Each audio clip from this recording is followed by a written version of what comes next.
Normally, when we are covering a rally, we are ready to eat dust, get hit by flying pieces of gravel, and wade through water crossings to get you all the action. Today, there's none of that. Because today, there's only this. This and very high speeds. I'm somewhere inside the first leg of India's only tarmac rally, the Rally of Maharashtra. It is also the season opener of the 2014 Indian Rally Championship.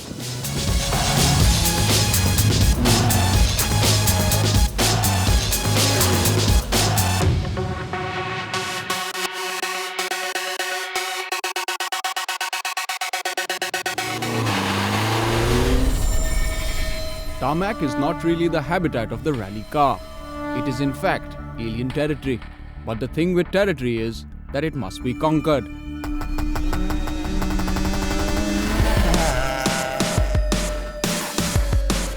And so each year since the past 17 years, the tarmac roads around the quaint city of Nasik have played host to Indian rallying's finest as they battle for the national championship title. The infrastructure in this part of the country is developing so fast that if I choose a gravel road today, I am sure it will become tarmac within next 2 years.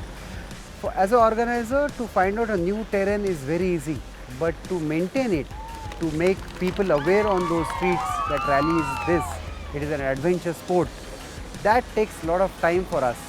So when we choose tarmac, only chance for us to stop those stages is if the surface becomes bad.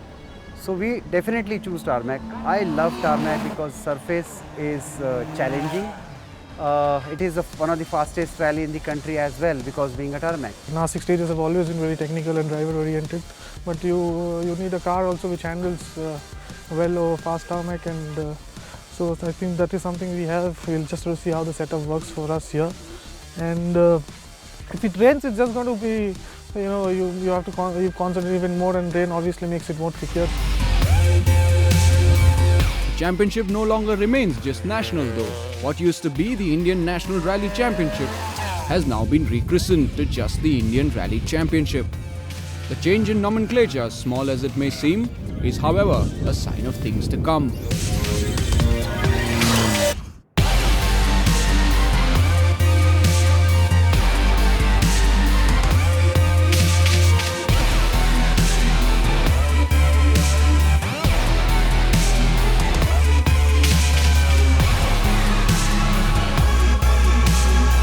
A foreign national from Asia zone allowed to participate in Indian Rally Championship.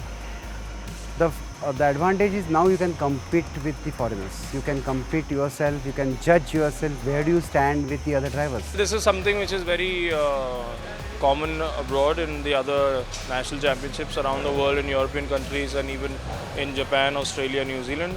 It basically means that your championship is open for foreign competitors, so they can come in and win the championship as well. This is where actually you get to rate yourself without going to the international rallies, because in your hometown you are getting foreign drivers who are going to show their skills, and also the Indian drivers can show their skills if they are capable enough to beat the foreign drivers. The change in name did not mean that the format of the championship was changed. The IRC also continued the practice of the Super Special Stage, also known as the Triple S. The Triple S of the Rally of Maharashtra took place at the Dada Saheb Phalke Smarak in the heart of Nasik.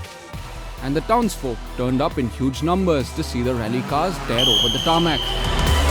Very technical stage, really technical. The crowd here is a real big fan of rallying. You see around 7,000-8,000 people turn out there, which is massive for us as Nasikites to see so many people. We started from last year that the concept of power stage of WRC implemented in Super Special Stage. And yesterday, actually on the day for yesterday when we ran Triple S, we had to literally ask security guards to come and escort Gaurav Gill and Samir Thapar because they were leading, they were there standing giving autographs, photographs, which make it very spectator friendly. And the rally drivers did not disappoint. Putting up a splendid driving display, the drivers showed the goodly crowd that rallying was not for the faint of heart. Samir Thapar's Mitsubishi Evo 10 took top honours at the Triple S, And that beast of an engine left the bulky XUVs and the wily Polos behind when it came to the 2 kilometers of the super special stage. Good, we were quickest. We just drove safe, it was fine. No big deal, you know. I mean, Triple S was fun. It was very short and very quick. After the crowd pulling of the Triple S, it was time to get down to the real deal.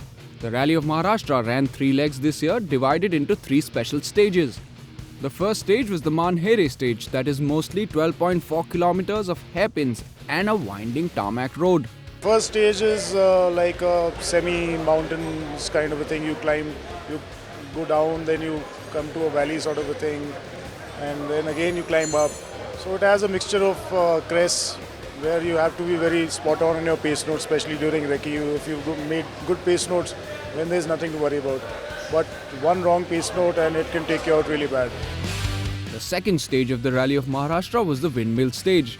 The stage was 16.94 kilometers of tarmac track running through a wind farm. The rally cars, however, were clocking upwards of 150 kilometers as they wound their way between the windmills. The third stage was the Sangvi stage, which at 6.8 kilometers was the shortest stage of the rally. The stage by itself was very technical and the rally cars had a tough task ahead of them as they tried to stay on the road while navigating through the tricky ghat sections.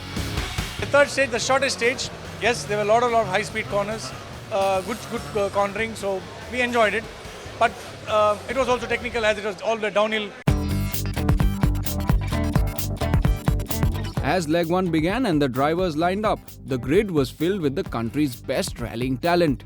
The reigning APRC champion, the defending national champion, a 7-time Desert Storm champ, and a bunch of other motorheads who had been on the inside of a rally car more than the advisable limit, and definitely more than was wise. Good technical stages, your pace notes have to be spot on. And we had a good run yesterday, we checked our notes, all seems to be fine. And hopefully we'll do well. When we recce'd, it wasn't raining, so it changes the whole dynamics of the roads. But the roads are very nice, smooth, very fast-flowing stages. A couple of places have to be careful. If you have an off, you're probably off the mountain or into the trees. There's no coming back because the speeds are so high. Amit Rajit Ghosh, the defending national champion, was the first to take start, despite being awarded competition number 2. He hit the stages with a vengeance, and as his Super XUV passed our cameras, it looked like he knew that the cars coming in from behind were being driven by guys who did not really take too kindly to starting anywhere but on number 1. At the end of it, you're going to push as much as you can, but it's always been my thing that you have to push to your limit, and if someone's gone quicker than you, there's nothing more you can do. So it's always that you do your best. That's what we are going to do.